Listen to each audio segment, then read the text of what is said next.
కొంటూ ఈ దీనుడు నిష్ప్రయోజకుడు, దేవా బలహీనుడు, భక్తిహీనుడు, దేవా నీ రక్త ప్రోక్షణకెందుకు ఈ దీన్ని తీసుకొస్తూ నిన్ను హెచ్చిస్తూ నీ కృపలో నన్ను భద్రపరచండి, నీ అభిషేకం నాకు అనుగ్రహించమని, సంఘము క్షేమాభివృద్ధి పొందినట్లు మాతో మాట్లాడమని యేసు నామమున స్తుతించి ప్రార్థించి వేడుకుంటున్నాం తండ్రి. చిన్న బైబిల్ కోరస్ పాడుకుందాం. బలెబాలే మాట, బలెబాలే మాట, బంగారు మాట, యేసు మాట, బలెబాలే మాట, బంగారు మాట, బైబిలు మాట, యేసు మాట. నీ జీవితాన నా జీవితాన మరువని మాట, యేసు మాట. నీ జీవితాన నా జీవితాన మరువని మాట, యేసు మాట.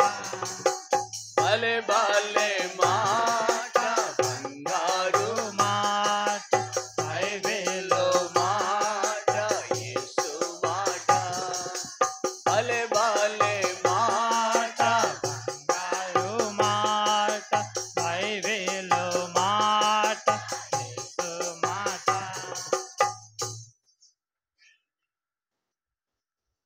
హెబ్రీయులు రాసిన పత్రికలో 7వ అధ్యాయము 25వ వచనంలో, గనుక వారిని సంపూర్ణంగా రక్షించుటకు శక్తిమంతుడై ఉన్నాడు. వారిని సంపూర్ణముగా రక్షించుటకు, వారు అంటే ఒకప్పుడు దేవునికి దూరమైన మనలను ఆయన జ్ఞాపకం చేసుకున్నాడు. ఆయన గొప్ప విమోచన రక్షణ మనకు అనుగ్రహించున్నాడు. రక్షింపబడిన వారి విషయంలో కూడా ఆయన బాధ్యత కలిగి ఉన్నాడు. ఎలాగునో మనను రక్షించి ఆయా ఆధిక్యతలు మనకు అనుగ్రహించినాడో మొదటి వర్తమానంలో మనం చూస్తున్నాం. ఏ విధంగా కూడా ఆయన యొక్క రుణాన్ని మనం తీర్చలేము.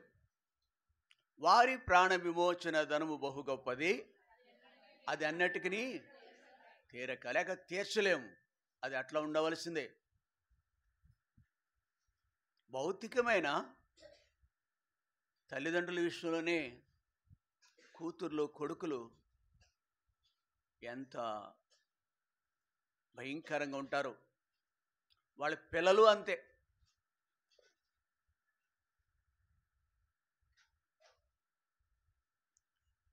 మొన్న ఈ మధ్య అక్కడ టౌన్లో ఒక వ్యక్తి మాట్లాడుతూ, నా తల్లికి 5,000 80 సంవత్సరాలు దాటి ఉన్నాయి, ఆ వాష్రూమ్కి వెళుతూ నైట్ టైంలో జారి పడిపోయి గదిలోనే చెయ్యి విరిగింది. ఆయన అంటున్నాడు, నా తల్లికి 5,000 అంటే ఆ ఇరిగిన కాడ ఏమేస్తాం, పిఓపి అంటారా దాన్ని, ప్లాస్టర్ ఆఫ్ ప్యారిస్ ఏదో అంటాం, పిఓపి అంటారు. 5,000 4-5 సార్లు అంటున్నాడు. 50 లక్షలతో ఇల్లు కట్టుకున్నాడు, తను ఉంటున్నాడు. ఇంకొక ఇల్లు అమ్మా నాన్న సంపాదించిన ఇల్లు ఉంది, తను అద్దెకి ఇచ్చాడు. చస్తున్నాను దాంతో. నేను తల్లి గురించి అంటున్నాడండి. కొడుకు 6 అడుగుల పైన ఉంటాడు. ఎంత బాధ కదా. ఎంత వారిని దేవుడు పాత్రగా వాడుకున్నాడు. ఆయన చిత్తానుసారంగా మనం భూమి మీదకి వచ్చినాము. అట్టి వ్యక్తులు మన కళ్ళ ముందున్నప్పుడు మేలులను సునాయాసంగా మర్చిపోతాము.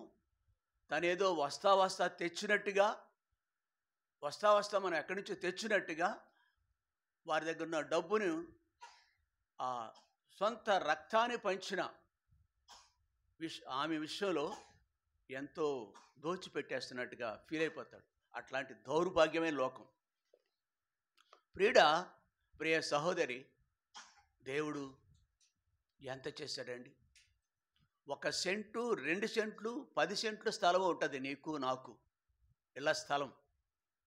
ఈ భూమి అంతట్లోనూ స్థలం అంతా అయిందే, ఈ జలభాగం అంతా అయిందే.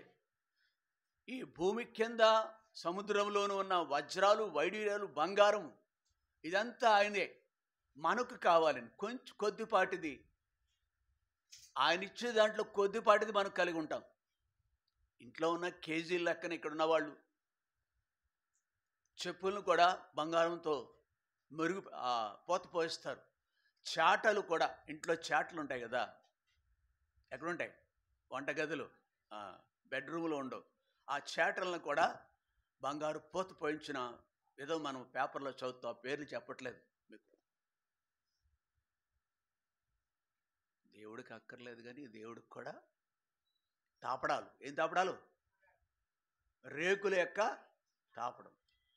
ఈ డోంట్ వాంట్, అది అక్కర్లేదు ఆయనకి, తాపడం చేయాలి ఆయనకి. తాపడం ఎందుకండి?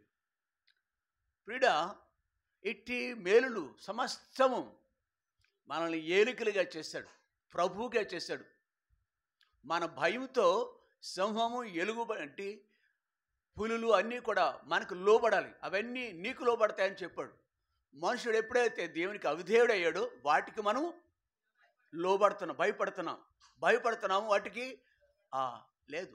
వాటిని మనం ఏం చేస్తాం? ఎన్ని విధాలుగా ఉంటాయో బొమ్మలు మనకి ఆయా చోట్ల. ఆ ప్రభు యొక్క ప్రేమను మనం మర్చిపోయేవాడిని. ఈ సమయంలో లేఖన రూపంలో మనకు జ్ఞాపకం చేయబడింది ఏమిటంటే, వారిని సంపూర్ణముగా రక్షించుటకు ఏ ప్రభువైతే మనకు సమస్తమును, భూమిని అందులో సమస్తమును, విశ్వం అంతటిని మన వశములో చేశాడు, ఏ ప్రభు అయితే తన ప్రాణాన్ని సహితం మన కొరకు హెచ్చించాడు. ముస్లిం ఒక ఆయన నాకు 1 గంట వెలుపలికి వెళ్తాను. నాకు 24 గంటలు ఇస్తాడు దేవుడు. మీకు ఎన్ని గంటలు ఇస్తాడో నాకు తెలీదు. 24 గంటలు 40 నిమిషాలు వెలుపలికి వెళ్తాను వాకింగ్ చేయటానికి, శరీరానికి మేలని వాకింగ్ వెళ్తాను. జాన్ బాబ్ అనుకుంటా అతని పేరు. అతని పేరు జానీ. ముస్లిం పేర్లు ఆల్మోస్ట్ క్రిస్టియన్ పేర్లాగా ఉంటాయి. అయ్యి వాళ్ళ దేంట్లో ఉంటాయి అనుకుంటున్నారు? ఖురాన్లో ఉన్నాయి. పాత నిబంధన గ్రంథము వాళ్ళకున్న Quran 1 and the same. Miriam అని పేరు పెట్టుకుంటాం, మరియకు వచ్చిన రీతిగా. ఆ మనుషుడు అంటున్నాడు, ఒక మనుషుడు అన్నాడు గతంలో, మహమ్మద్ ఆలీ అని ఇక్కడే అద్దెకుండేవాడు మన ప్రక్కనే. ఆ లివింగ్ వాటర్స్ బిల్డింగ్ ఉంది కదా, దాంట్లో ఉండేవాడు. దేవుడికి పెళ్ళి అవ్వలేదు కదండి, కుమారుడులా పుట్టాడండి. రత్నమాలగా నుండి ఆ ఇంట్లో ఉండేవాడు అనమాట. ఇతను అంటున్నాడు, ఆ ముస్లిమ్స్ సిద్ధాంతం అన్ని చోట్ల వాళ్ళు ప్రకటిస్తారు రహస్యంగా, వాళ్ళ మత పద్ధతులు చెప్తారన్నమాట. ఈ విషయాలు చెప్తాడు. కాబట్టి ఆయన దేవుడు కాదు, మన దేవుడే అని చెప్పుకుంటారు, బోస్టింగ్ చేసుకుంటారు ముస్లిమ్స్. వాళ్ళు కూడా కొంతమంది స్వార్థ చేస్తున్నారు, ముస్లిమ్స్లో కూడా ఉన్నారు. ఆయన అడుగుతున్నాడు 2 రోజుల క్రితం, ఏమండి వాళ్ళు ఇట్లా అడ్డంగా వాదించేవాళ్ళు కాదని నిరూపించడానికి పాపం నానా పాటలు పడతారు. ఆ యెహోవా సాక్షులు అన్నవాళ్ళు కూడా తండ్రియే దేవుడు, కుమారుడు పరిశుద్ధాత్మ లేరు అంటారు వాళ్ళు. ఈ మనుషుడు కూడా మన 2 రోజుల క్రితం జాన్ బాబా అతని పేరు. ఇది ఎట్లాగే ఉంటుంది, 65 సంవత్సరాలు ఉంటాయి. వాకింగ్లో సంభాషణ నడుస్తూ సంభాషణ. నేనే మార్గం సత్యం జీవం అని చెప్పబడి బైబిల్లో ఉంది కదా, చాలా విషయాలు వాళ్ళకి తెలుసు. అవును, నేనంటే ఎవరండి అన్నాడు. ఎవరు? ప్రభువైన యేసుక్రీస్తు వారు అన్నాడు. ఇది ఎవరన్నారు? యెహోవా అంటున్నాడు. యెహోవా అంటే వాళ్ళకి తెలుసు, యెహోవా అంటే దేవుడు, వాళ్ళకి దేవుడే కదా యెహోవా. అబ్రహాం పిల్లల వాళ్ళు ఇబ్రహీం అంటారు, అబ్రహాంని ఇబ్రహీం అంటారు. అబ్రహాంకి పొరపాటునో ఏదో గ్రహచార్య దాంట్లో కదా, బై మిస్టేకే అందాం, మన్నించండి. ఆ సంభాషణ ఎలా చేయాలో నాకు తెలియదు. మానవ తప్పిదం, అబ్రహాం యొక్క మానవ తప్పిదమే. కానీ దాంట్లో ప్రధాన పాత్ర ఎవరిది? నో, షారాది. షారాది అబ్రహాముది తప్పిదమే కావచ్చు, కానీ సూత్రధారి ఎవరు? షారే. ప్రేరేపించింది ఎవరు? షారా. వాళ్ళ యొక్క దాసి, ఐగుప్తు రాలైన దాసి హాగరు, ఆమె యొక్క పిల్లలే అబ్రహాం యొక్క రెండవ భార్య పిల్లలు. ఇవన్నీ వాళ్ళకి తెలుసు. ప్రియులారా, వాళ్ళు కూడా సత్యాన్ని, నేను చెప్పాను గట్టిగా అతనికి, నీకు బైబిల్ చదవయ్యా, నీకు అర్థమవుతుంది. ఆయన యేసు ప్రభు వేరు, తండ్రి వేరు, పరిశుద్ధాత్మ వేరు కాదు. తండ్రి పరిశుద్ధాత్మ, తండ్రి కుమార పరిశుద్ధాత్మ ఒక్కటే, త్రిత్వమై ఉన్న దేవుడు. You don't know the scripture. నీకు లేఖనం తెలియదయ్యా, చదువు నువ్వు. ఏదో మిడిమిడి జ్ఞానంతో నాతో అంటే అంత గట్టిగా చెప్పడానికి అపీలింగ్ రిక్వెస్ట్ చేసి చెప్తాం ఇతరులతోటి. మనం దేవుని పిల్లలం కదా. కాబట్టి ప్రియుడా, ఆ ప్రభు మనకు ఏం చేస్తాడు? రకరకాలైన తలపులు ఉంటాయి మనుషులకు. మరొక మాట చెప్పన సందర్భం కాబట్టి ఇట్లా చెప్తున్నాను. అవి అక్కర్లేదు మనకి ఈ టైంలో. బట్ సమ్ కాంటెక్స్ట్ ఇదే. ఒక ఆయన కాలేజీలో ప్రొఫెసర్ ఒకసారి నాసువారి సెంటర్లో నాతో మాట్లాడు, అండి ఈ యేసుప్రభు మొన్న నిన్నటి దేవుడే కదండి, మా దేవుళ్ళు అయితేనండి ఎప్పటి నుంచో ఉన్నారండి. అంటే మా దేవుడు పురాతన దేవుడు. ఈజిందా ఆదియు అంతమై ఉన్నాడు కదా, ఆల్ఫయు ఓమేగా అయిన ప్రభు కదా, భూత భవిష్యత్ వర్తమాన కాలాల్లో అని. దే డోంట్ నో, వాళ్ళకి తెలీదు పాపం. మిడిమిడి జ్ఞానం. మనకు తెలుసు లేఖనం ఆధారంగా వాట్ ఈజ్ ట్రూత్, సత్యం ఏమైనదో. ఆయనే సత్యం. నేను వేరుగలేను, తండ్రికి వేరుగలేను. నా వద్దకు వచ్చేవాడు ఎస్, ఎవడైనా నా తండ్రి వద్దకు రావాలంటే ఈ హిమ్సెల్ఫ్ ఫాదర్. ఆయనే తండ్రి, ఆయనే కుమారుడు, ఆయనే పరిశుద్ధాత్మ. సో ఆ ప్రభు మనల్ని రక్షించాడు. వారిని సంపూర్ణంగా రక్షించటానికి రక్షింపబడిన మరొక వ్యక్తిని మనం చూద్దాం.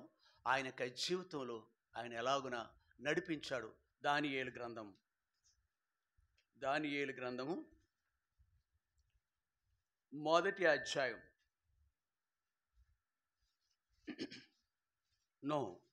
ముందు 6వ అధ్యాయం దగ్గరికి వెళదాం.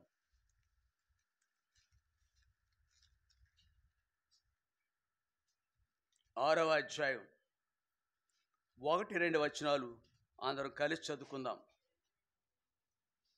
తన రాజ్యమంతటి పైన అధిపతులుగా ఉండుటకై 120 మంది అధిపతులను నియమించుటకు దర్యావేషునికి ఇష్టమాయను. వారిపైన 3 అధిపతి నియమించను. ఆ 3లో దానియేలు ముఖ్యుడు. రాజులకు నష్టము కలగకుండానట్లు ఆ అధిపతులు తప్పకుండా వీరికి లెక్క అప్పచెప్పవలసి ఆజ్ఞ ఇచ్చాను. ఇతను ఎవరండి? చాలు.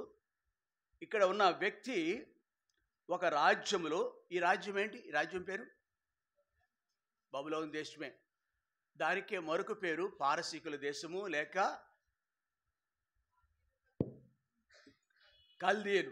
కల్దీలు మరియు పారసీకులు 2 ప్రధాన జాతులు ఉంటాయి అక్కడ.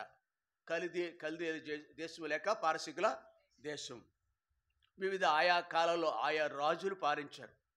అహశ్వేరోషు ఎవరైనా దర్యావేషు కాలంలో ఆయన రాజ్యంలో 120 మంది అధిపతులు ఉన్నారు.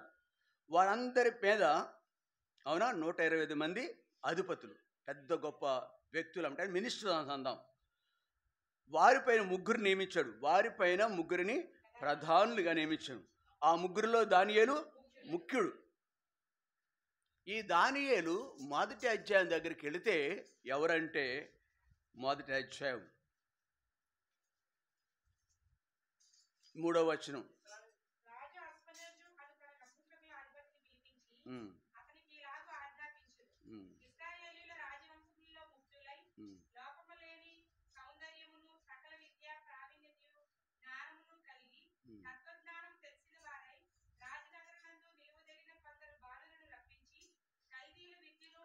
ఈ వ్యక్తులు ఇక్కడ మనం చూస్తున్న ఈ దేశంలో, బబులోను దేశంలో దర్యావేషు యొక్క రాజుగా ఉన్న కాలంలో అనేక దేశాల యొక్క ప్రజలు ఇక్కడ సామాన్యులుగా జీవిస్తున్నారు. ఒక రాజు ఒక దేశానికి వెళితే, మరొక దేశానికి వెళితే అక్కడ ఉన్న ప్రజలను తెచ్చుకుంటాడు. ఈ దేశానికి తీసుకొచ్చేస్తారు. కొందరిని హతమారుస్తారు, మరికొందరిని తెచ్చుకుంటారు. యవనస్తులు ముఖ్యంగా, ఆడపిల్లలేంటి మగపిల్లలేంటి, వాళ్ళందరినీ తీసుకొస్తారు. వాళ్ళకి పనులకు ఉపయోగపడతారండి.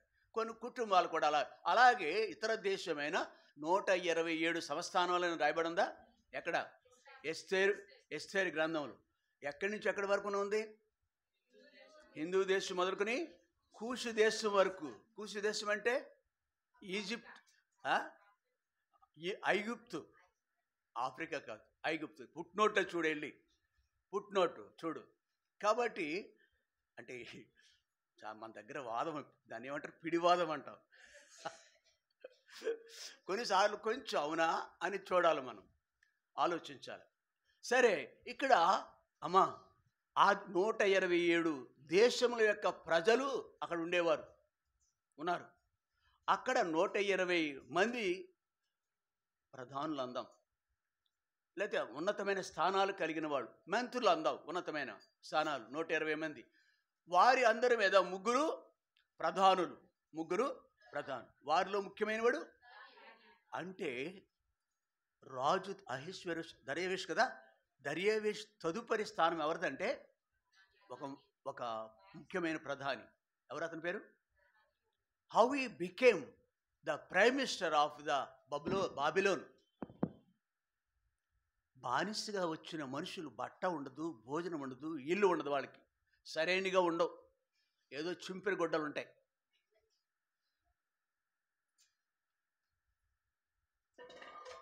ఇతర దేశాల్లో ఉదాహరణకి ఎలా అందాం, గల్ఫ్ దేశాలకు వెళ్తాం, మనం ఉద్యోగరీత్యా వెళ్తాం. అక్కడ మనకి పాస్పోర్ట్ ఉండదు. పాస్పోర్ట్ అనగా ఏ దేశమైతే మనదో ఆ దేశానికి చెందింది పాస్పోర్ట్. అక్కడ ఒకటి ఉంటుంది, ఆ దేశస్తులు మనం ఆ దేశానికి సంబంధించిన పాస్పోర్ట్ మన దగ్గర. పాస్పోర్ట్ ఎప్పుడైతే ఉందో ఆ ప్రాంతం మనదని అర్థం. అర్థమైందా? పాస్పోర్ట్ ఆ దేశస్తులు అని అర్థం. పాస్పోర్టు ఏ దేశస్తులు ఆ దేశస్తులు. వీసా అంటే ఏ దేశంలో కొద్దిపాటు అనుమతి కలిగి కొద్ది రోజులు ఉండొచ్చు, ఆ దేశం యొక్క అనుమతి కలిగి కొద్ది దేశాలు ఉండొచ్చు. దాన్ని ఏమంటామంటే వీసా. 6 నెలలు కావచ్చు, 3 నెలలు కావచ్చు, లేకపోతే పర్మనెంట్ గ్రీన్ కార్డ్ అంటారు. తర్వాత అది ఉద్యోగరీత్యా పొడిగిస్తూ ఉంటారు. అంతేకాదు గల్ఫ్ దేశాల్లో ఉన్నవాళ్ళు సంవత్సరానికో 2 ఏళ్ళకో ఏం చేయాలా? ఎస్, అది రెన్యువల్ అవ్వాలి. అదర్వైజ్ ఏమంటుంది, బానిసల కింద చూస్తారు. ఇప్పుడు కూడా అక్కడుండే సామాన్యమైన జీవితం కొనసాగించే మన సహోదరులుగా ఉంటారు కదా, వాళ్ళు ఇతర దేశస్తులు అనమాట. బహుశా ఆ స్థాయికి చెందిన అక్కడ ఆ దేశస్తులు ఎలా ఉంటారు తెలుసా? అంటే ఏదో ఒక 15 రోజులు ఉండటానికి సహోదరులు ఉంటే అక్కడికి వెళ్ళాం. తర్వాత ఇశ్రాయేలు దేశం కూడా చూడాలని, యేసుప్రభు పుట్టిన ప్రదేశం ఆయా ప్రాంతాలు చూడాలని కూడా స్వయంగా వెళ్ళాం. మేము కుటుంబంగా వెళ్ళాను. వాళ్ళు వస్త్రధారణ వేరు, గల్ఫ్ దేశాల్లో ఉన్న ఆ దేశస్తుల యొక్క వస్త్రధారణ వేరు, వాళ్ళ యొక్క స్థాయి వేరు, వాళ్ళ యొక్క స్థితి వేరు, సమస్తము డిఫరెంట్గా ఉంటుంది. వీళ్ళు ఎలా ఉంటారు తెలుసా? ఎవరు అక్కడ ఉద్యోగానికి వరకు 6 నెలలు, సంవత్సరం, 10 సంవత్సరాలు ఉన్న వాళ్ళు ఎలా ఉంటారు? వీళ్ళ యొక్క స్థితి సొంత ఇల్లు కూడా ఉండకూడదు. మీకు తెలుసా? They never possess the own house. సొంత ఇల్లు కూడా. ఈ మధ్య కాలంలో టాటా బిర్లా లాంటి వాళ్ళు కొద్దిమంది అక్కడ అనుమతిస్తున్నారని తెలిసింది. అది వేరే సంగతి, మనకు అక్కర్లేదు.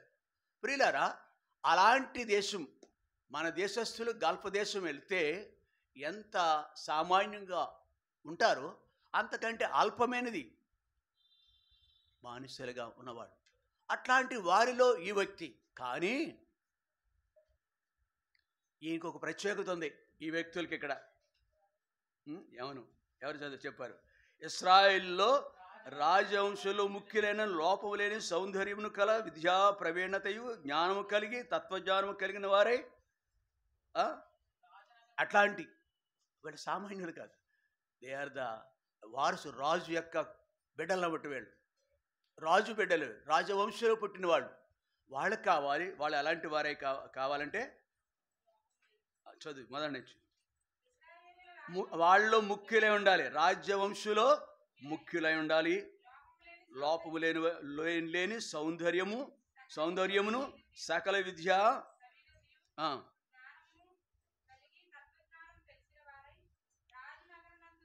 దేవుని కృపను బట్టి ఇవి ఎవరిచ్చారు అంటానంటే, నేను వీళ్ళు ఇక్కడ ఉన్నవాళ్ళు కొద్దిమంది సెలెక్ట్ అయ్యారు. ఆ కోవకు చెందిన వాళ్ళు షడ్రక్, మిషక్, అబెద్నెగో మరియు దానియేలు. వీళ్ళు నలుగురు కొన్ని లక్షల మంది ఇశ్రాయేలు దేశం నుంచి అక్కడికి బానిసలుగా కట్టు బట్టలతో వెళ్ళారు.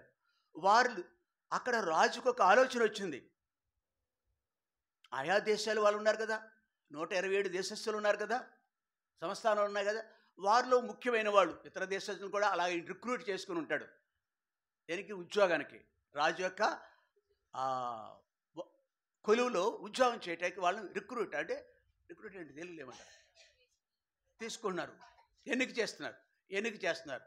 కాబట్టి అలాగ ఎన్నిక చేసుకుంటాకి ఎవరు కావాలి? అదైనా రాజా వంశస్థులై ఉండాలి.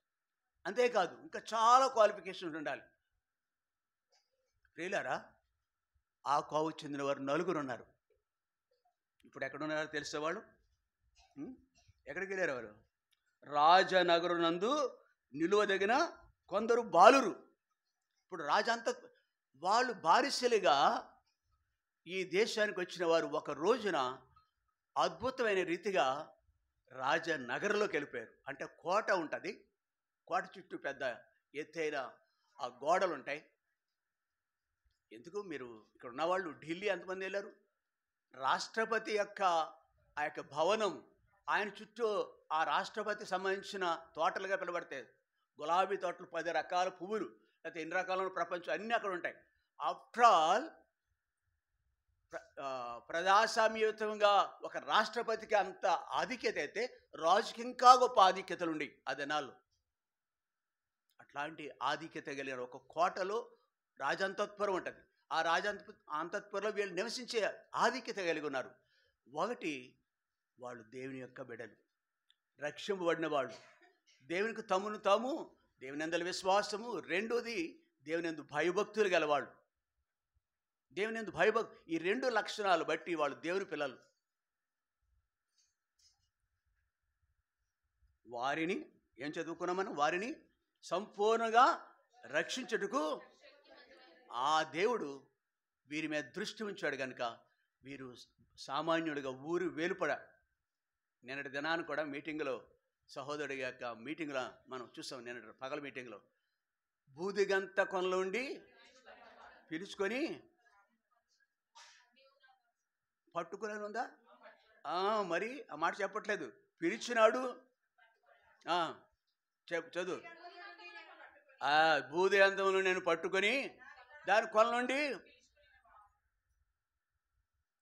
హీ క్యాచ్డ్ అనమాట. తర్వాత నువ్వు నాకు కావాలి. అది దాసుడిగా కాదు, కుమారుడు. ఇప్పుడు రాజాంతత్వరలో దాసులుగా బయట ఉన్నారు.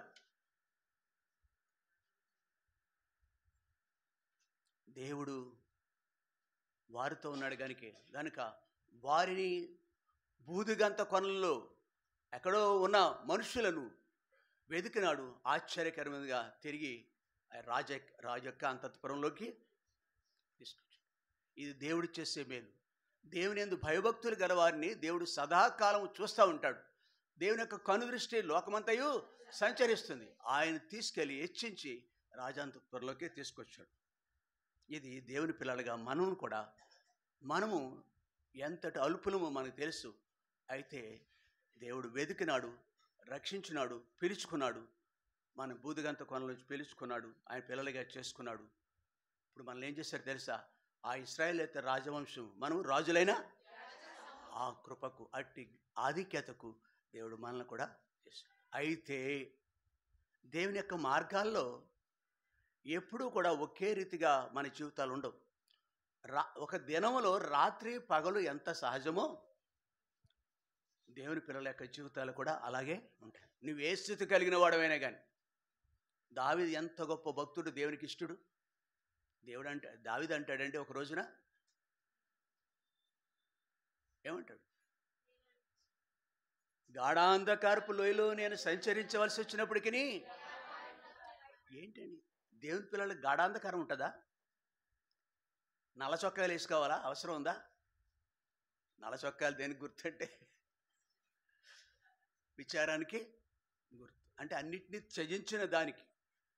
అందుకే ఎన్ని 40 4 పదులు 40 రోజులు నేను అన్నిటినీ సంఘ పరిత్యాగం, కుటుంబానికి కొంచెం దూరంగా ఉంటాను.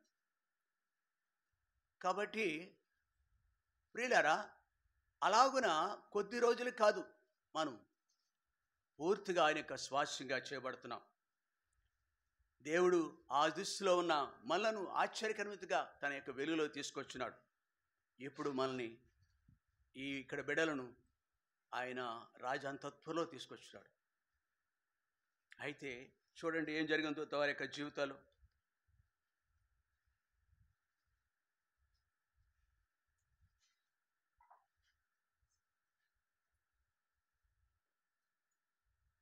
మొదటి అధ్యాయం 6, 7, 8 వచనాలు.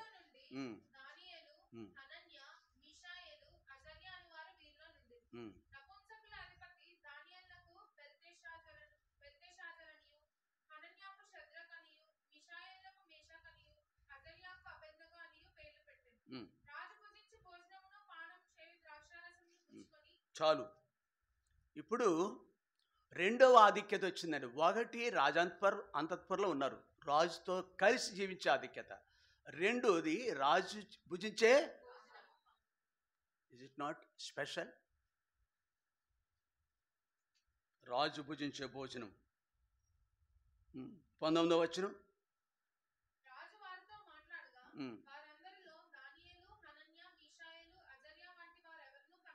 అంటే అమ్మా ఇక్కడ ఏంటంటే వీళ్ళ నలుగురే కాదు అక్కడ పిలువబడింది, మిగిలిన దేశస్థులు చాలామంది.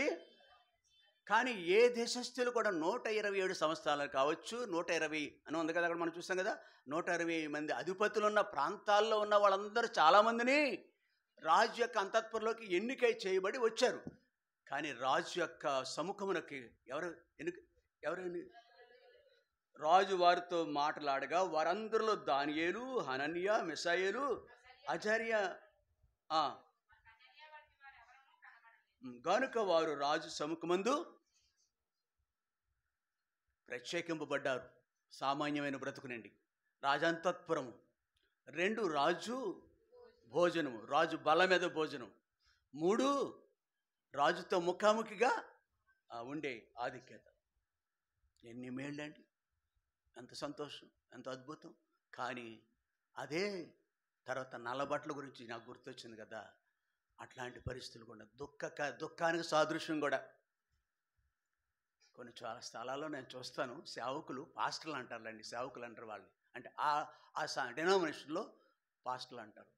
శవాన్ని తీసుకెళ్ళేటప్పుడు వాళ్ళు ఎప్పుడు తెల్ల అంగీలు కలిగి ఉంటారు. ఈ శవాన్ని తీసుకెళ్ళేటప్పుడు ఏం చేస్తారు? ఆ రోజు నేను భూస్థాపితం చేయడానికి తీసుకెళ్ళేటప్పుడు ఏ బట్టలు కట్టుకుంటారు తెలుసా? నల్ల బట్టలు, నల్ల అంగి వేసుకుంటారు. అంటే దుఃఖానికి సాదృశ్యం. కాబట్టి ఇక్కడ అలాంటి పరిస్థితులు కూడా, అంటే దుఃఖం గుండా వెళ్ళవలసిన పరిస్థితి వచ్చినాయి. 2వ అధ్యాయం 1వ వచనం.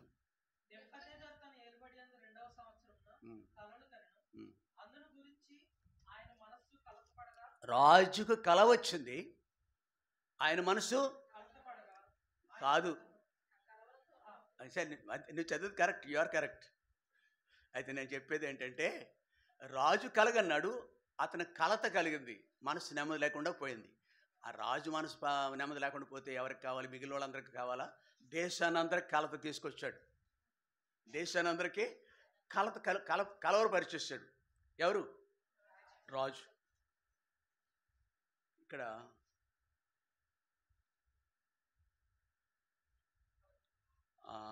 ఎస్ 13వ వచనం, 2వ అధ్యాయం 13వ వచనం.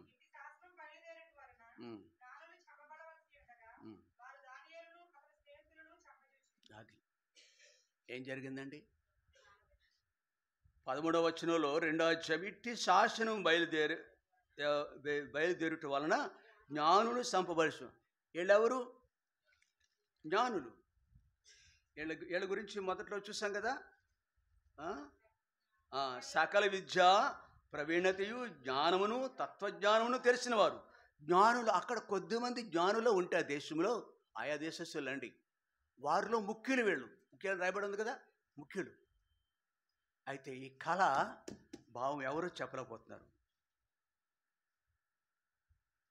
11వ వచనంలో ఆ జ్ఞానుల్లో సీనియర్స్ ఉన్నారేమోలేండి, జూనియర్స్ కానీ గొప్పవాళ్ళు, దావీదు మిగిలిన వాళ్ళు. ఆ సీనియర్స్ అంటున్నారు, ఒక రోజున వాళ్ళతో చెప్పాడు.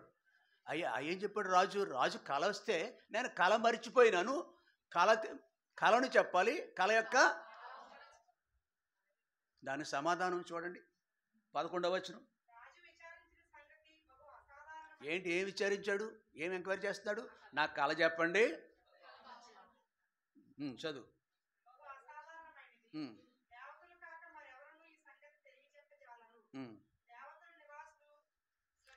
దేవతల నివాసములు శరీరాల మధ్య ఉండవు కదా అంటే, ఓ బుద్ధిహీనుడా అన్నట్టు బ్రాకెట్లు అంటలేదులేండి, అంత ధైర్యం వాళ్ళకి.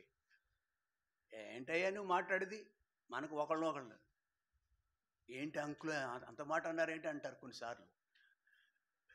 అంటే అదేనమాట. కాబట్టి ఏంటి మీ ఇట్లా రాజుగారు? కానీ దేవునికి అసాధ్యమైనది ఏదైనా, దేవుని పిల్లల పక్షాన్ని ఎలా ఉంటాడు? ఆ జ్ఞానులు, ఆ దేశంలో ఉన్న కొన్ని వందలో వేల మంది జ్ఞానులు చంపబడవలసి ఉండగా, ఈ యొక్క నలుగురు దేవుని యొక్క ప్రజలైన వీళ్ళకు, దానియేలు మరియు తనతో ఉన్న స్నేహితులను మరణానికి సమీపంగా అయ్యారు. అయితే దానియేలుకి ఆ విషయం తెలిసింది. అప్పుడు ఏం చేశారండి వీళ్ళు? అంతే. నీవెవరవో రుజువు చేయబట్ట దేవుడు తరుణాలు ఇస్తాడు. నువ్వు దేవుని బిడ్డగా నిలబడాలి. మన దేశంలో ఇట్లాంటి పరిస్థితులు ఉన్నాయండి. కొన్ని శాసనాలు వచ్చినాయి. ప్రార్థనలు, సువార్త చెప్పకూడదు బయట. సువార్త చెప్పకూడదు బయట అంటే బాగుండేది. పోయే కాలం అంటాం కదా, అలాంటి పరిస్థితులు అనమాట. మనకు ఆ చట్టం బట్టి పోయే కాలం ఏమో కానీ మనం వాళ్ళకి మాత్రం. కాబట్టి సువార్త ప్రకటించకూడదు. పోనీ ఆ చట్టం బాగుంది అంటే సువార్త ఎందుకు ప్రకటించకూడదంటే మత మార్పిడి చేస్తున్నారు. ఎక్కడ 10 మంది 5గురు కూడుకునే ఇళ్లలో ప్రార్థన చేసుకుంటుంటే వారిని పట్టుకుని, ఎప్పుడు ఇక్కడ ఒక్కటే ఇల్లు, ప్రభువుని కలిగిన ఇల్లు, ప్రభు పిల్లలు ఉండే ఇల్లు ఇదొక్కటే. చుట్టూ ఎవరు ఒక్కరు కూడా లేరు. ఇప్పుడు పాటలు వినిపిస్తున్నాయి, మైకు ఉండదు, వస్తున్నారు వెళుతున్నారు. వీళ్ళు ఎందుకు ఉండాలి ఇక్కడ? మన భాష కాదు, మన సంస్కృతి కాదు. భాష ఒకటేలండి, మన ఇలాగా పేదం, మన సంస్కృతి మనది. ఇది మనతో ఈ రోజున ఏకీపించట్లేదు. ఈరోజు ఏదో ఉందిగా కార్యక్రమం 3-4 రోజులు మనతో ద్వేషం, అసూయ. ప్రియులరా, అలాగున ఈ రోజులు కూడా చట్టం అక్కడున్న కేంద్ర ప్రభుత్వం కావచ్చు, చట్టాలు చేసింది. అని రాష్ట్రాలు 10-15 రాష్ట్రాల్లో ఉంది. ఎవరు సువార్త బయట ప్రకటించకూడదని వాళ్ళు లోపల చేసుకుంటుంటే, ఇప్పుడు పక్కన ఉన్న వాళ్ళు ఏం చేస్తున్నారంటే, ఇక్కడ ప్రార్థన జరుగుతున్నట్టు లోపల చేసుకున్నా కానీ దాని అర్థం ఏంటంటే వీళ్ళు ఒక మిష వాళ్ళు నిందేస్తున్నారు. చుట్టుపక్కల ఏం చేస్తారంటే, ద్వేషం ఉంది కదా, వైరం ఉంది కదా, శత్రుత్వం కదా, మనకు లేదు, ఎవరికి? వాళ్ళు ఏమంటారు, మత మార్పిడి. ఆ గుంపు అదిగో అక్కడే పోలీసు వాళ్ళకి, అది ఆళ్ళ ప్రభుత్వం, అది పోలీసు వాళ్ళకి చెప్తున్నారు. పోలీసు వాళ్ళు వచ్చి 10 మందిని ఆడమని కొన్ని నెలల పాటు జైల్లో ఉంటున్నారు. ఇప్పుడు అలాంటి చట్టం ఇది, అంతే కదా. రాజు యొక్క కళ చెప్పట్లేదు, కళ తెలీదు, రాజు కళ యొక్క భావం కూడా నువ్వు చెప్పలేకపోతున్నావు. కానీ కలగ చేసుకుంటాడు దేవుడు. ఒకనాడు దానియేలు, షడ్రకు, మెషక్ అనే దేవుని యొక్క పిల్లలు లయం కాకుండా దాన్ని దేవుడు ఎలా నిలబడ్డాడో అలాగే మన పక్షాన్ని కూడా దేవుడు నిలబడతాడు. దేవుణ్ణి ఆశ్రయించాలి మనం. 18వ వచనం 2వ అధ్యాయం. ఉమ్. ఈ పని చేయాలి మనం. ఆ కళ యొక్క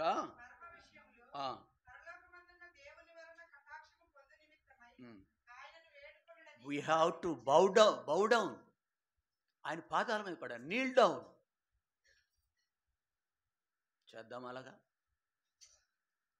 ఆ చట్టము గుండా ఈ లోకంలో ఏ రాష్ట్రంలో అధికారంలోకి వస్తే ఒక పార్టీ, ఆ పార్టీని సపోర్ట్ చేసే పార్టీలు కూడా అదే సిద్ధాంతం.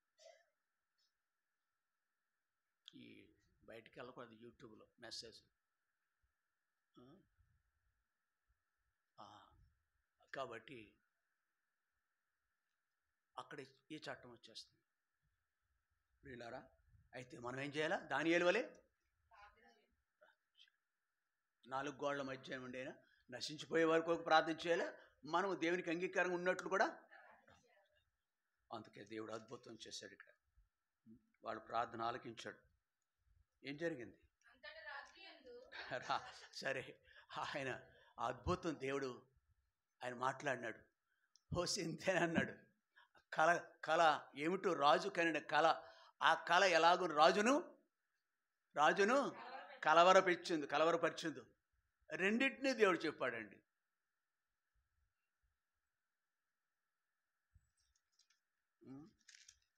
రెండింటినీ దేవుడు చెప్పినాడు.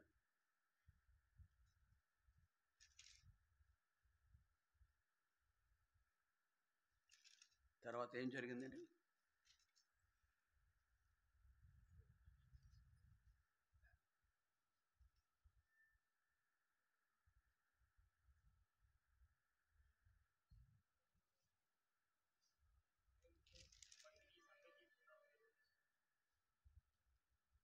రండి 2వ అధ్యాయం 46వ వచనం దగ్గరకు వద్దాం.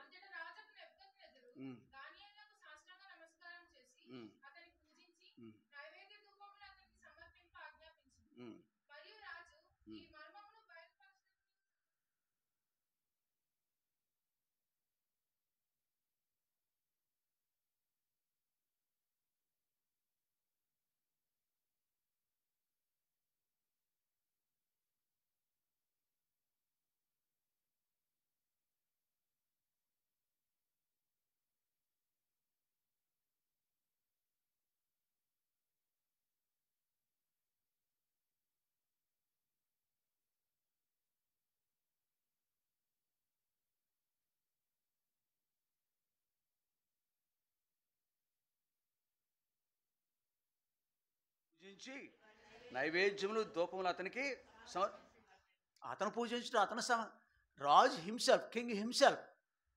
ఎక్కడైనా ఉందో చరిత్రలోను? అమ్మా, చరిత్రలో ఉంటుంది ఇది. దేవుని పిల్లల విషయాల్లో దేవుడు చేసే అద్భుతాలలో ఉంటాయి. మనం కూడా ఇలా నిలబడాలి. ప్రియులారా, ఇతను ఏం చేయబడ్డాడు? అతను దూపమే రాజు. ఈ మార్మం బయలుపరచుటకు నీవు సమర్థుడు అయితేవే. నీ దేవుడు దేవతలకు దేవుడును.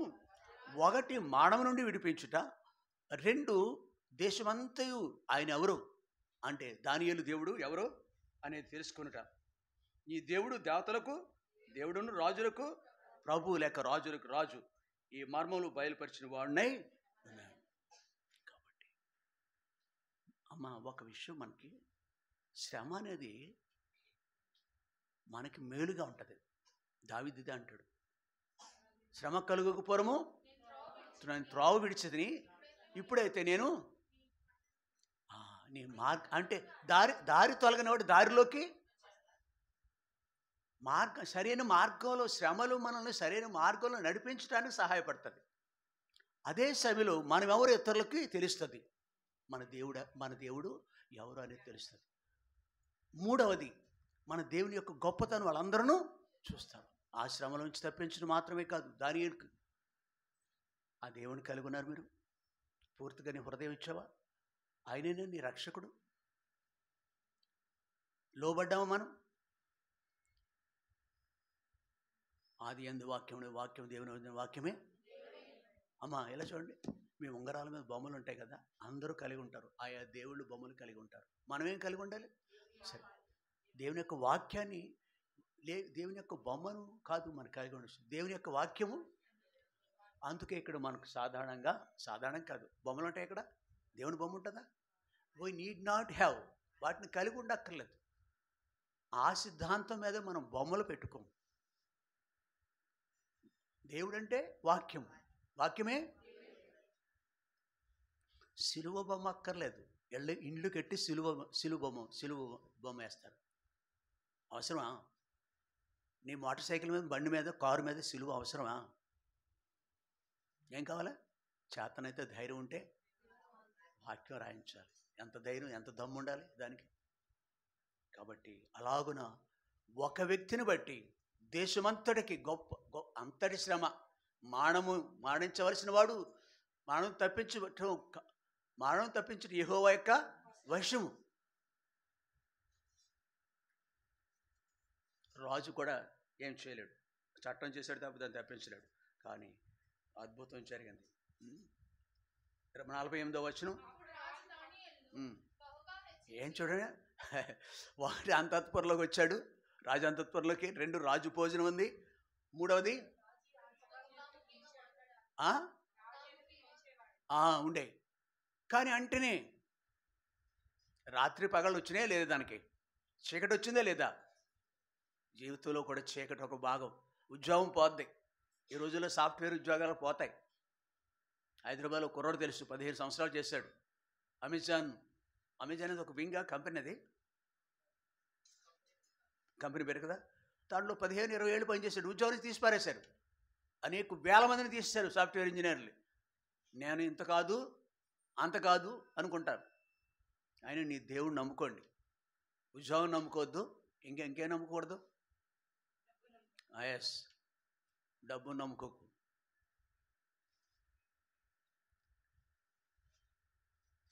మనల్ని పోషించే దేవుడు.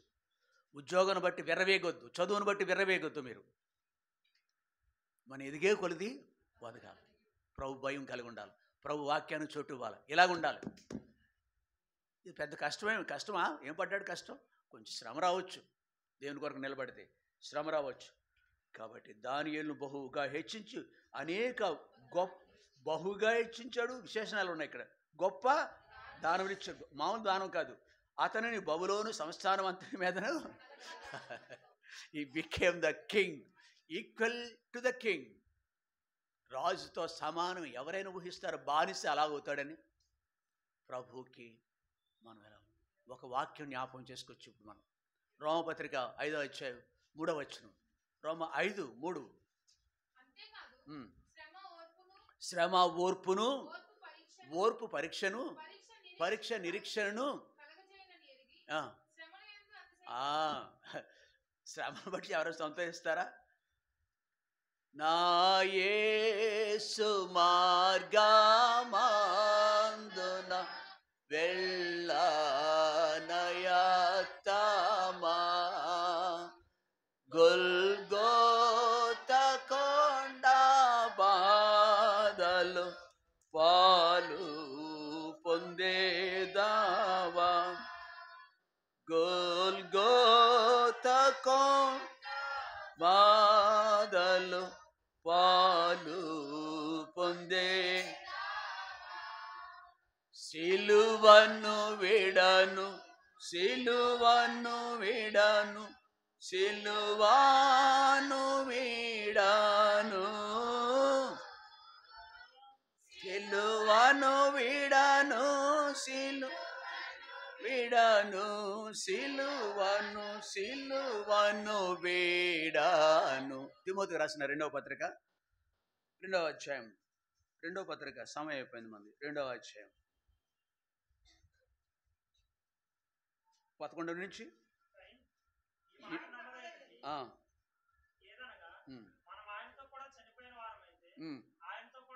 We have to die. We are to be, we should ready for die. We should ready for die. మరణానికి కూడా అలాంటి వాళ్ళు మరణించరు. మరణం నుండి అయినా అట్లాంటి రోషం కనుక అనుకుంటే, ఒకవేళ చనిపోయినా అలా ఉండాలి. రక్షించగలిగిన సమర్థుడు అని నమ్మకం మనకు ఉండాలి. ఒకవేళ అంటే కొందరిని మాటలు తీసుకుని నేను ముందుకు వెళ్ళిపోతున్నాను. మీకు అర్థమవుతుంది ఏమన్నా? ఇలా ముందు స్కూల్లో కూడా అంతే, కాలేజీలో కూడా అంతేనే. ముందు బెంచి వాళ్ళే యాక్టివ్గా ఉంటారు, వెనకాల బెంచి వాడు ఇలాగే ఉంటాడు, ఇప్పుడు నిద్రపోతూనే ఉంటాడు. అలాగే ఉంటున్నారు. అలా ఉండదు మీరు స్కూల్లో ఉన్నట్టు. గొంగళ్ళు ఎక్కడ వేస్తే అక్కడే నో. కాబట్టి ఇక్కడ ఈ మనతో కూడా చనిపోవటం ఏంటండి? ఆయన లోకం కొరకు పాపం కొరకు చనిపోయాడు, పాపుల కొరకు. మనము మన పాపాల కొరకు, మన శరీరం కొరకు చనిపోవాలి. ఆయన కొరకు జీవిస్తామనే దానికి గుర్తు. నా కొరకు నేను కాదు, ఆయన కొరకు. అది చచ్చిపోవటం అంటే. చనిపోయిన వారితో ఆయనతో కూడా బ్రతుకు. తర్వాత మాట, ఎస్, ఈ మాట, సహించిన వారమైతే అన్నిటినీ సహించాడు. దానియేలు, షడ్రకు, మెషక్ అనేవాడు చావటానికి సిద్ధమైన వాళ్ళు సహిస్తూ ప్రభుని ఆశ్రయించారు. ఒక దినాన రాజే సాష్టాంగపడ్డాడు. అక్కడ ఉన్నతమైన సింహాసనాన్ని, రాజు తర్వాత స్థానాన్ని దేశమంతటి మీదను, అర్థమైంది కదా, దేశమంతటి మీదను గొప్ప వ్యక్తిగా రాజుగా చేపట్టాడు. అంటే ఏరికడిగా సహించినాడు కదా, నిందను అవమానాన్ని సహించినాడు. ఇప్పుడు ఏమయ్యాడు అతను? భూమి మీదే ఏలిక ప్రభువుకి అయ్యాడు. ఇక్కడ ఏముంది? సహించిన వారమైతే ఆయన పిల్లలకి ఇచ్చే ఆధిక్యత అయ్యో. కాబట్టి మనం అలాగుందాం, ప్రభు మీద ఆధారపడదాం. రెండవ మాట ఇది. మొదటిది ఆయన యొక్క అంతఃపురంలోకి వెళ్తాం. రెండవది ఆయన కొరకు ఎట్టి పరిస్థితులైనా ఆయన కొరకే నేను జీవిస్తాననే తీర్మానం కనుక అనుకుంటే ఏ పరిస్థితులైనా సరే వాటన్నిటిని దేవుడు మనల్ని తప్పిస్తాడు. ఎలా ఉండాలి ఆ పరిస్థితుల దగ్గర? రోమా 5:3 ప్రకారము శ్రమ, ఓర్పు. ఓర్చుకున్నారు లేదా? శ్రమ దగ్గర ఓర్పు పరీక్షలో నిలబడే జయం పొందేటట్టు చేస్తుంది. అది తర్వాత పరీక్షలో నేను చావలేదు, నేను చావను, సజీవుడినై అన్నాడా దేవుడు? ఎవరు? దావీదు అన్నాడు, నేను చావను, నేను చచ్చినట్లు త్రోసితివి కానీ నేను చావను, కానీ సజీవుడినై ఎస్ ప్రకటిస్తాను. దేవుని కొరకు నిలబడిన వ్యక్తి దావీదు అన్నాడు అన్నమాట. వీళ్ళు కూడా అంటున్నారు అదే మాట. సజీవులుగా దేవుని కొరకు ప్రత్యక్ష సాక్షులుగా ఉన్నారు. చివరిగా మన సమయం ముంచుకుందాం. 6వ అధ్యాయం 7వ వచనం.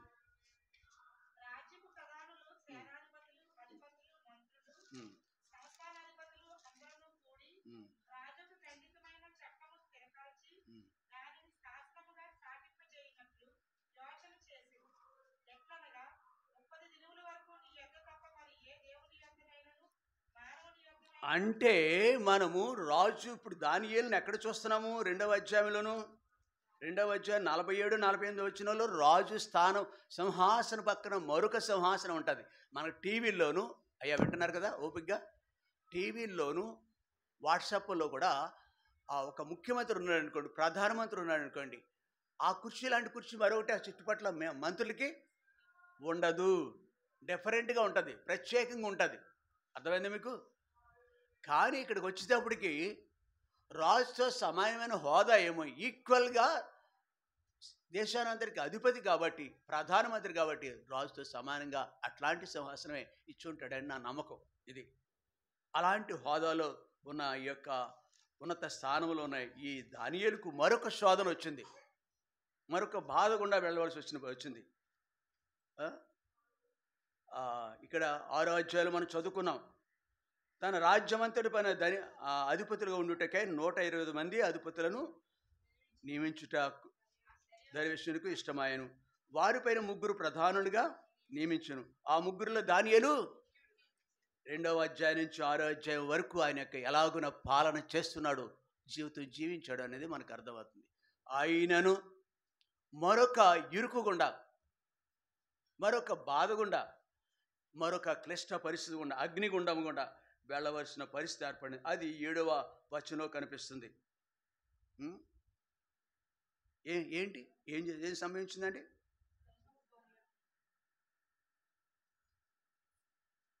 నాలుగవ వచనంలో ఏముంది?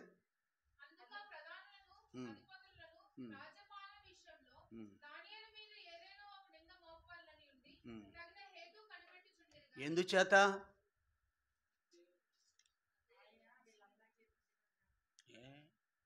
ఏంటి 127 సంవత్సరాలు ఉన్నాయి. 120 మంది ప్రధాన ముఖ్యమైన వ్యక్తులుగా ఉన్నాం మనం. వీడెవడండి? వీడెవడండి మనల్ని పరిపాలిస్తున్నాడు? పారసీకులు కాదు, ఇంకోడెవడు? కల్దీయుడు కాదు, పారసీకులు కాదు. ఎక్కడోడు వీడొచ్చి పెద్ద పెత్తనం చేస్తాడు మన మీద. ఏమొచ్చింది వాళ్ళ మీద? అతని మీద ఏమొచ్చింది? మత్సరం. దాని ఫలితమే హతమార్చాలి ఆ వ్యక్తిని. ఏదైనా చేస్తారు లోకంలో. రాజ్యం కాపాడుకోవటానికి, అధికారం కాపాడుకోరు ఏదైనా ఎన్ని ఈ ప్రతిపక్షాలు అధికార పక్షాల మధ్య ఉన్నది ఇదే, ఈ కుతంత్రాలే ఉంటాయి. 4వ వచనంలో ప్రధానులను అధిపతులను రాజ్యపాలన విషయంలో దానియేలు మీద, ఇలా ఎవరండి అతని మీద నేరం మోపేవాళ్ళు? ప్రధానులు, అధిపతులు. అంటే 128 ప్రధానులు అనొచ్చు అనమాట మన.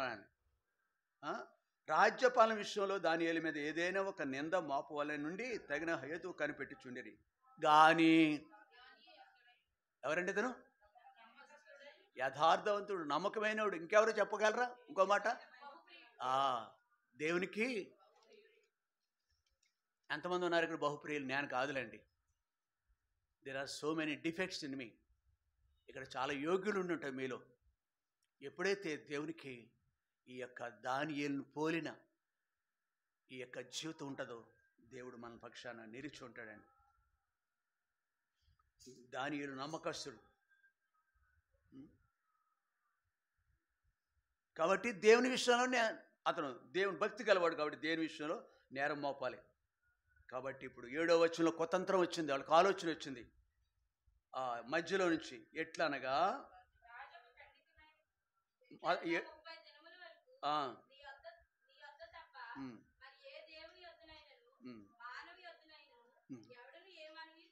ఈ దానియేలు ఇంకొక పిచ్చోడండి బాబు. ముమ్మారు దేవునికి ప్రార్థన చేస్తాడు. కాబట్టి దేవుని బట్టి చెప్తాం, ఏం లేదు, ఎలా అందాం, దేవా రాజా నీవు 30 రోజుల పాటు ఏ దేవుడికి ఎవడూ మొక్కకూడదు. తలిపిందాక ఆ శబ్దాల గురించి చేస్తారు. అయితే ఏ దేవుడికి మొరక్కకూడదు, నీకే మొరక్కాలి, నీతోనే ఏ బాధ ఉన్న సమస్య ఉన్నా నీకే చెప్పాలి. కానీ ఒకనాడు అది ఏ దేశం? అది ఆ ఎస్తేరు ఉన్న దేశం పేరు శోషణ కోటలో ఉంది. దేశం ఇదే కదా, బబులోని దేశమే. కాబట్టి ఆ కాలంలో కూడా మొర్దెకై దేవుని కొరకు నేనున్నాను అని నిలబడినాడు. ఇప్పుడు కూడా ఇక్కడ కూడా ఇతడు దేవుని విషయంలో నమ్మకమైన వ్యక్తిగా కనిపిస్తున్నాడు. 30 దినాలు ఎవరికి మొక్కకూడదు. కానీ ఏం చేస్తాడు ఇతను? 10వ వచనం,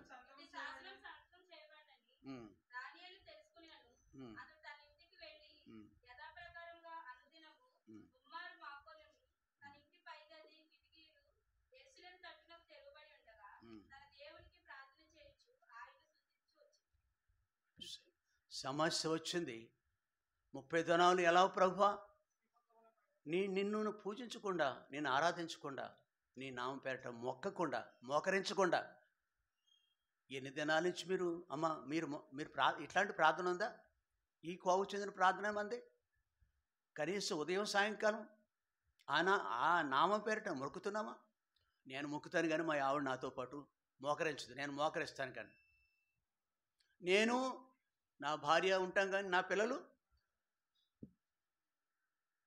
ఆ విషయంలో మనం మొరపెట్టుకోవాలి. ఇలాంటి దానియేలు పోలిన భారమైన ప్రార్థన మనం కూడా కలిగి ఉండాలి. ఆ వ్యక్తిని 30 దినాలు లోపు ఎవరికైనా మొరపెట్టుకుంటే, మనవి చేసుకుంటే, ప్రార్థన చేస్తే ఆ వ్యక్తిని ఏం చేస్తారు? అయినను ఇట్లాంటి శాసనం ఉందని ఎరిగినప్పటికీ దానియేలు ఫలితం ఏం జరిగిందో తెలుసా? 16వ వచనం,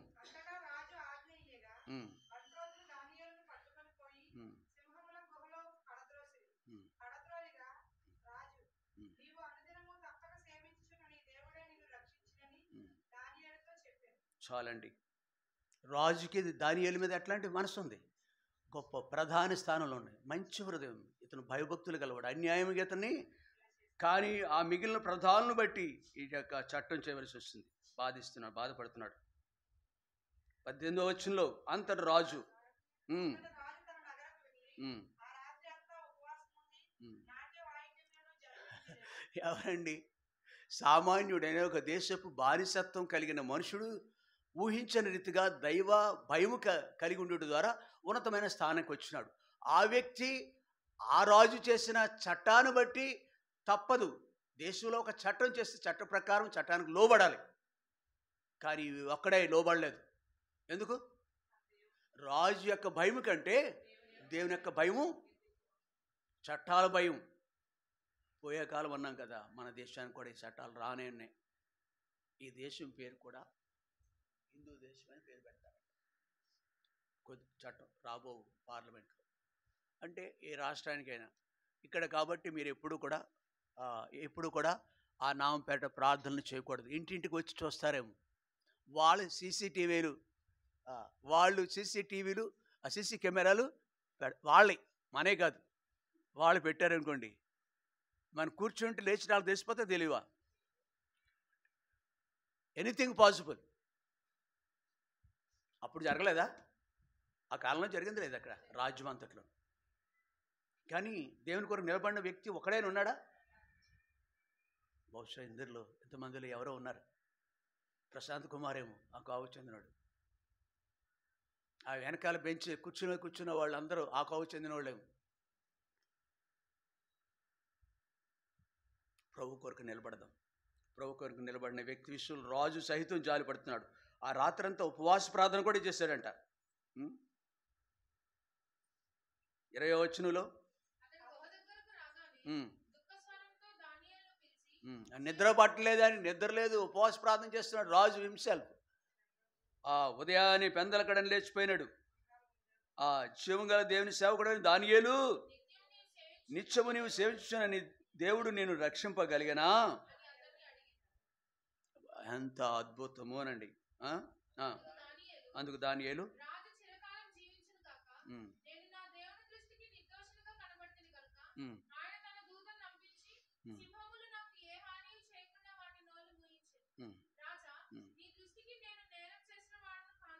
ఎస్, రాజు దృష్టికి నేరం చేసిన వాడు కాదు, దేవుని దృష్టి కూడా దాని కాదు. ఎప్పుడైతే ప్రియులారా మన జీవితాలు, ఒకవేళ మీ ఇంట్లో నువ్వు ఒక్కడవేమో, భర్త నమ్ముకోలేదేమో, భర్త హింసించి వాడేమో, పిల్లలు ఏకీవించట్లేదేమో, మనం ఎలా ఉండాలండి? దేవుని కొరకు ఎలా ఉండాలి? ఇక్కడ ఎలా ఉన్నాయి? ఎవరైతేనో దానియేలు, మన వీధిలో వాళ్ళు, మన మన మన కుటుంబాలు అనుకుంటాం కదా, మన సామాజిక వర్గం అనుకుంటాం కదా, వాళ్ళు ఎవరు ఏకీవించట్లేదు. నువ్వు ఒక్కరిగానే ఉండొచ్చు. మనం ఎలా ఉండాలి? ఈ దేవుని కొరకు మహిమార్థంగా నేనున్నానని నిలబడిన వ్యక్తి వలే నీ ఉద్యోగిగా ఉన్నావు. చదువుకున్న కాలేజీ పిల్లల్లో 20 మంది 50 మంది ఉంటారు. ఎక్కడో హాస్టల్లో ఉన్నావు నువ్వు. ఆదివారం అంటే అందరికీ కాలేజీ పిల్లలకి ఏంటి పండగ, హాలిడే మాత్రం కాదు. హాలిడే అంటే ఇంకో విధంగా జాలిడే. అందరూ ఇష్టం వచ్చినట్టు వెళ్తారు.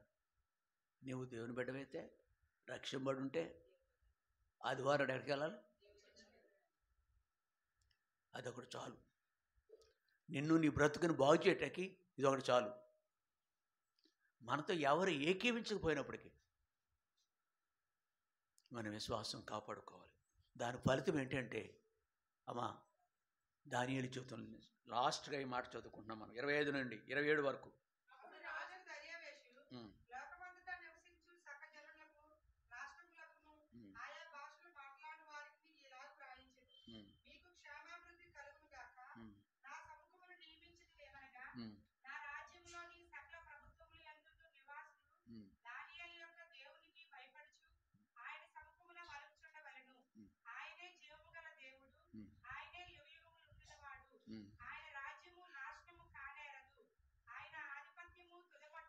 చాలండి. ఎంతటి గొప్ప సాక్ష్యం అండి. అమ్మ మీ బైబిల్లో ఉందా లేదా మాటలు? నీ ఇంటికాడ ఇదే సాక్ష్యమా? రాజు సాగిలు పడుతున్నాడు దేవునికి. దానియేలు కూడా సాగిలు పడ్డారు, మనం చూసాం. ఎవరు బట్టి? నన్ను బట్టి, నిన్ను బట్టి ఆయనకి. మనం నిలిచి ఉండదు. అందుకే లేఖనంలో చక్కని మాట ఉందండి. ఇక్కడి నుంచి అక్కడికి వెళ్తున్నాను, చివరి మాట అన్నాను కానీ చదవక్కర్లేదు, తీయక్కర్లేదు. 15వ అధ్యాయం యోహాను సువార్త 5వ వచనం. యోహాను సువార్త 15:5. ఎవడు నా యందు నిలిచి ఉండెను, నేను ఎవరి యందు నిలిచిందును. సీక్రెట్ ఇది. నీ జీవితంలో బాగుపడాలంటే ఇలాగంటావు, సామాన్యమైన మాట. నువ్వు బాగుండాలి, నీ కాపురం బాగుండాలంటే, నీ కుటుంబం బాగుండాలంటే ఇదొకటే మార్గం. ఇదే నేర్పించాలి మనకి. చూసారండి, ఇక్కడ ఎవరు ఎలాగున్నా కానీ మరణమైన, అందుకే అపోస్తలుడైన పౌలు అంటాడు, క్రీస్తు ప్రేమనుడు ఏదైనా నన్ను. కాబట్టి నాశన ఆధిపత్యం. 27 కూడా చదివేసుకుందాం, 26 వరకు చదువు రండి. దానియేలు. అవును, ఈ మాట చెప్పగలం మనం. ఆయన విడిపించువాడును. ఎవరికి వర్తిస్తుంది మాట? దానియేలు ఒకరోజు, ఈ రోజును పరమందును భూమి మీదను చూసే క్రియలు ఆశ్చర్యకరమును చెవుడు. ఆయనే సింహం నోట నుండి దానియేలును రక్షించు. హల్లెలూయా పాడేదా నిన్ను కొని, హల్లెలూయా పాడేదా ప్రభు నిన్ను కొనియాడేదన్. అన్ని వేళలయందునా పూజించి గుర్తింతును. అన్ని వేళలయందునా నిన్ను పూజించి కీర్తింతును. ప్రభువా నిన్నునే కొనియాడేదన్. హల్లెలూయా. చాలు. ఈ సందర్భంలో 100కి 100 ఇది పల్లవి అక్కడ వర్తిస్తుంది మనకి అన్ని వేళల. అవునా కదా? అన్ని వేళలు ఏమనాలి?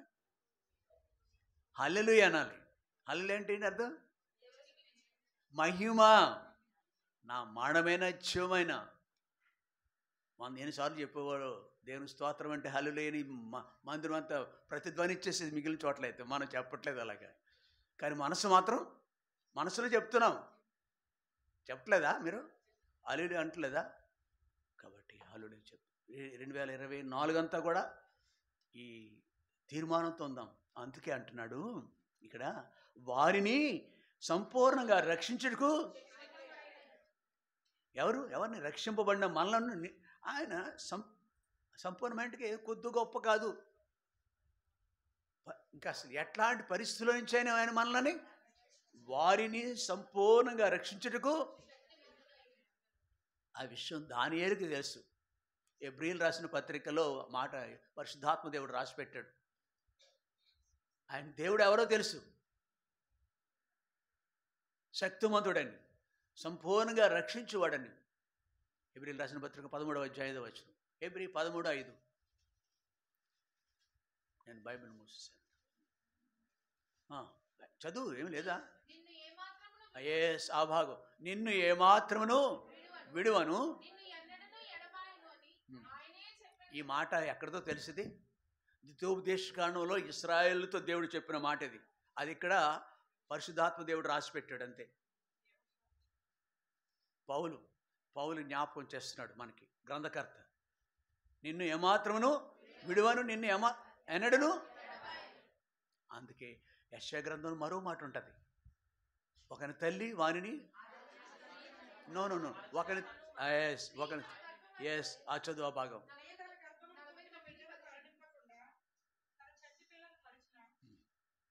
చదువు. వారైనా మరుచుదురు కానీ. మత్తయి సువార్త 28వ అధ్యాయం చివరి మాట. ఇదిగో రాజాతో మాట్లాడుతున్నాడు దేవుడు. పిచ్చోడా, నీ బలం మీద నువ్వు ఆధారపడకు, నీ ఎడ్యుకేషన్ మీద నువ్వు ఆధారపడకు, నానే వాళ్ళ కుటుంబం మీద ఆధారపడకు. ఎవరి మీద ఆధారపడాలి మనం? ఈ దేవుడు నీ దేవుడనా? చెప్పగలవు నీ దేవుడని?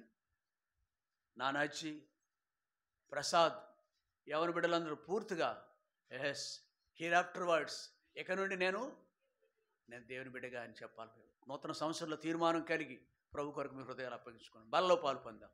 సహోదరి ఇర్మియా బల కొరకు